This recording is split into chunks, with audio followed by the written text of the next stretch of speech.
Hola, soy Anita. En esta ocasión te voy a explicar cómo se desarrolla el ciclo del agua en nuestro planeta. Antes de explicar este ciclo, es necesario conocer varios aspectos relacionados con la molécula de agua. Esta molécula está formada por dos átomos de hidrógeno que se unen mediante enlaces covalentes a un átomo de oxígeno. Su fórmula química es H2O. Las moléculas de agua se unen entre sí por medio de unos enlaces llamados puentes de hidrógeno. Es un enlace formado por atracción electrostática entre las cargas positivas y negativas de dos o más moléculas. En esta imagen vemos que la parte negativa corresponde al oxígeno y la parte positiva al átomo de hidrógeno. Entre ellos dos se hace una atracción de tal manera que les permite estar a cierta distancia y no moverse de ahí. Todos estos enlaces se rompen fácilmente debido a los cambios de temperatura, presión o pH.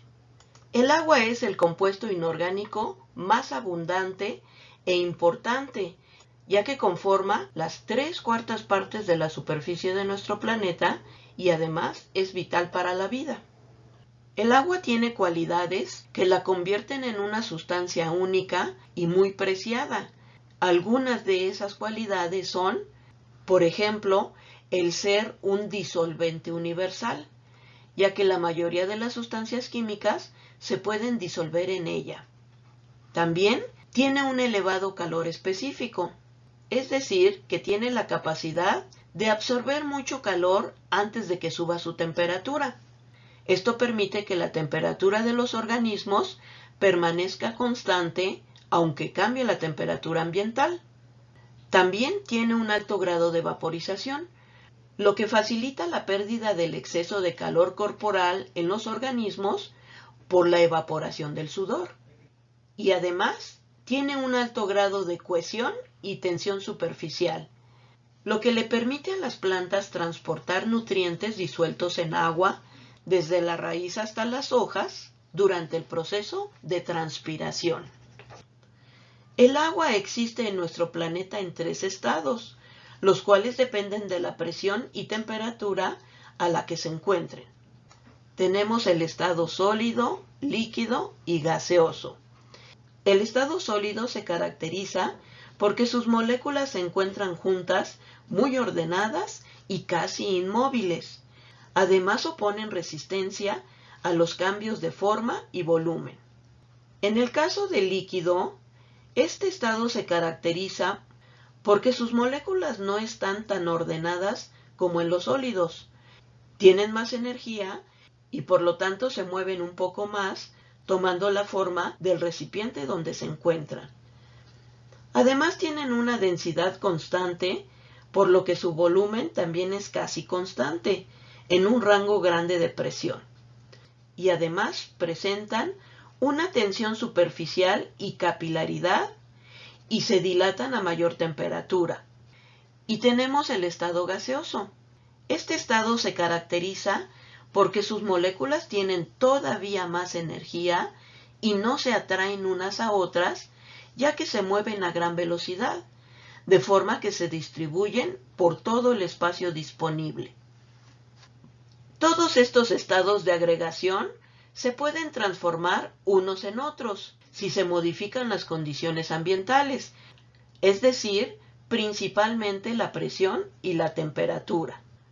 Al aumentar la temperatura de un sistema, aumenta la energía cinética media de sus partículas y por lo tanto su movilidad, con lo que se favorecen los cambios de estado, de sólido a líquido y de líquido a gas.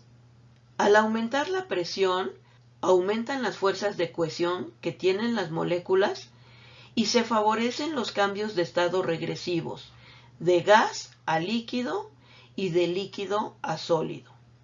Por lo tanto, todos estos estados de la materia se pueden transformar unos en otros si se varían las condiciones de temperatura y de presión a las que están sometidos. En la naturaleza siempre se da un intercambio continuo de moléculas entre la Tierra y la atmósfera, que producen un movimiento cíclico. Todas las moléculas que tenemos en nuestra Tierra generalmente están almacenadas en la naturaleza dentro de un gran depósito, y de ahí salen y participan en el ciclaje hasta regresar de nueva cuenta a ese depósito. El depósito natural del agua se encuentra en los cuerpos de agua que tenemos en la Tierra, como son los océanos, los lagos, los ríos, las lagunas, los mantos freáticos, etc. Este ciclo del agua comienza cuando las moléculas de agua de la superficie de los cuerpos de agua, al estar expuestas a la radiación solar, adquieren la suficiente energía para transformar su estado líquido al gaseoso, formando lo que conocemos como vapor de agua. Este vapor, al ser menos denso, tiende a elevarse junto con el aire. Al ir subiendo, va disminuyendo la temperatura en la atmósfera y esto provoca que las moléculas de vapor vayan perdiendo energía hasta llegar a un punto donde se condensan, formando pequeñas gotitas de agua mezcladas con partículas de polvo y aire que en conjunto van a formar lo que conocemos como nubes. Y si hay suficiente frío en el ambiente, se pueden formar cristales dentro de esas nubes. Las nubes son transportadas por el viento y llevadas algunas de ellas hacia la zona terrestre.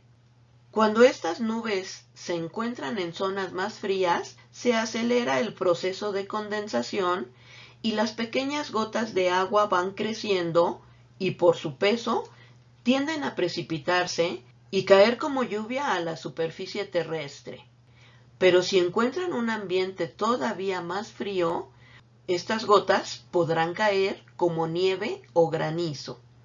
En esta parte del ciclo del agua vemos que se produce la evaporación cuando se forma el vapor de agua, la condensación cuando se forman las nubes y la precipitación cuando cae la lluvia, la nieve o el granizo.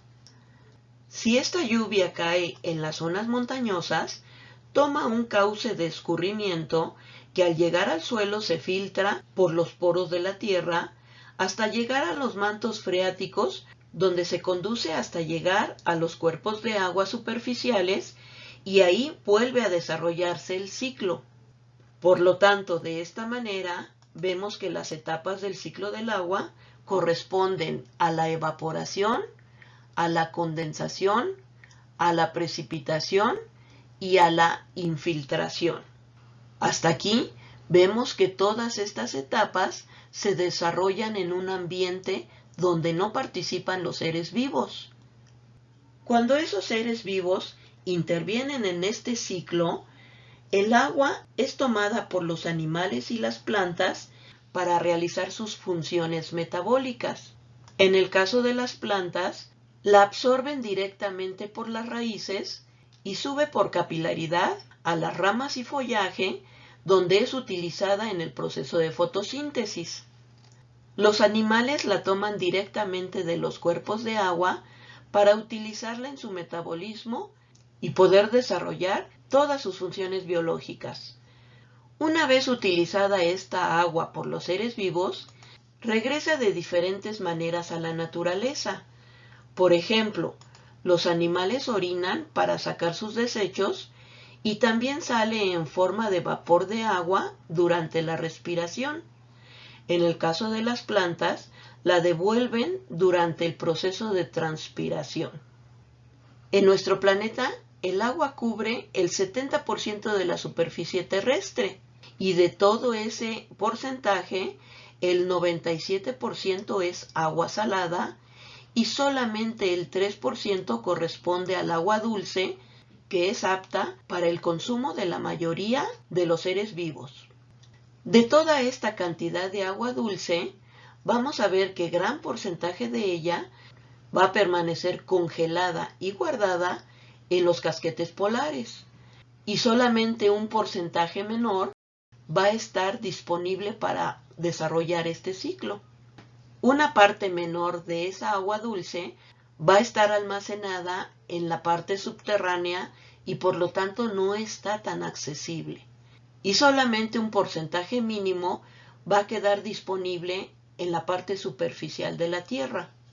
Y de esa agua encontramos que la mitad de ella va a estar formando los lagos, un porcentaje mucho menor va a estar en los ríos, hay gran porcentaje de agua manteniendo la humedad de los suelos, otro porcentaje va a estar en la atmósfera formando el vapor de agua del ambiente y un porcentaje mínimo va a estar formando parte de los organismos.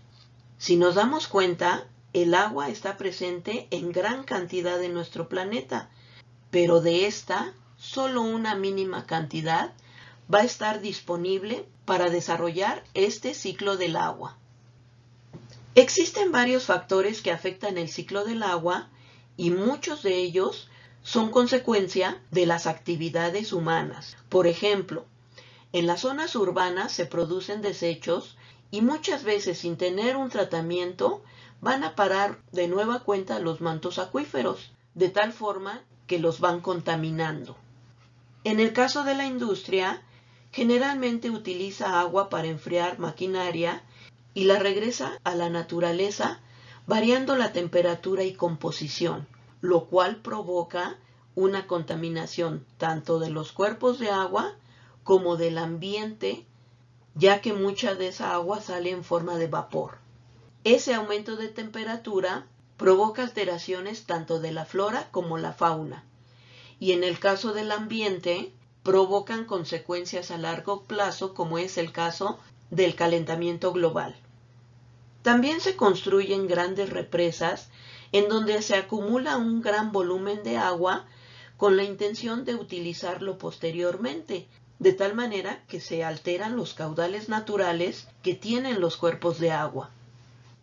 Y además, los fertilizantes utilizados en zonas agrícolas también contribuyen a la contaminación de diversos cuerpos de agua. Hasta aquí hemos visto que el ciclo del agua es un proceso biogeoquímico, ya que se encuentra en constante movimiento, de tal manera que en algunos momentos formará parte de la estructura de la Tierra y en otros momentos formará parte de los seres vivos y al final siempre tiende a regresar a su depósito natural. La importancia de este ciclo radica en que el agua es un recurso natural esencial para el desarrollo de diferentes formas de vida que tenemos en nuestro planeta, y con este ciclo se garantiza que el agua no se pierda y siempre se pueda volver a utilizar. Es responsabilidad de todos nosotros el darle un buen uso al agua para que pueda continuar este ciclo. Vamos a dejar hasta aquí esta explicación y espero que te haya quedado claro todo el tema. Nos vemos en la próxima. Muchas gracias.